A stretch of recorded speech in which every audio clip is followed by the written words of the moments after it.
Guys దీంట్లో నాకు ఏంటంటే మీకు ఎట్లా చెప్పాలో నాకు అర్థమైతలే. బబ్బు నిజంగా అంటున్నా, నాకు చాలా అంటే చాలా ప్రౌడ్గా చేస్తాడు. ఏ రోజు వాడు అన్నిటి మల్టీ టాలెంట్. నాకు తక్కువ అని ఏం లేదు వానికి. ఆల్మోస్ట్ ప్రతి ఒక్క దాంట్లో సక్సెస్ వాంది. వాడు నాకు ఎప్పుడు తల కింద చేసుకున్నట్టు ఏడు, ఎప్పుడుకైనా నా తల మీదికే ఉండాలన్నట్టు. ఇలా బాక్సింగ్ లో కూడా స్పోర్ట్స్ దాంట్లో కూడా వానికి అన్నిట్లో వాడు ఏది చేస్తా అన్నా నేను కాదని చెప్పా. సో నాకు ఏదైతే నువ్వు ఏమేమి చేస్తావు చేయమంటానో దానికి అన్నిట్లో వాడు సక్సెస్ అయ్యి చూపిస్తాడు. సో గైజ్ ప్రతి ఒక్కరికి ఒక ఆశ అనేది ఉంటుంది ఒకటి చేయాలని. సో ఎంకరేజ్ చేయండి అందరికి, చిన్న పిల్లలకైనా మన తమ్ముడికైనా దోస్తుకైనా ఎవరికైనా వద్దురా అని కాదు, ఒకసారి ట్రై చేయండి. లైఫ్ అనేది ఎంజాయ్ చేసుకుంటా జర్నీ చేస్తేనే మంచిగా ఉంటుంది.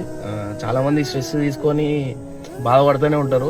అది నాకు ఎందుకు అవుతలే అవుతుంది ఖచ్చితంగా. మీరు సపోర్ట్ చేయండి అండ్ వాళ్ళకి చేసేంత ఇంట్రెస్ట్ ఉంటే ఖచ్చితంగా సపోర్ట్ చేయండి గైస్. ఖచ్చితంగా సక్సెస్ అనేది జరుగుతుంది. అండ్ నేనైతే చాలా happy. Love you Babbu, love you beta.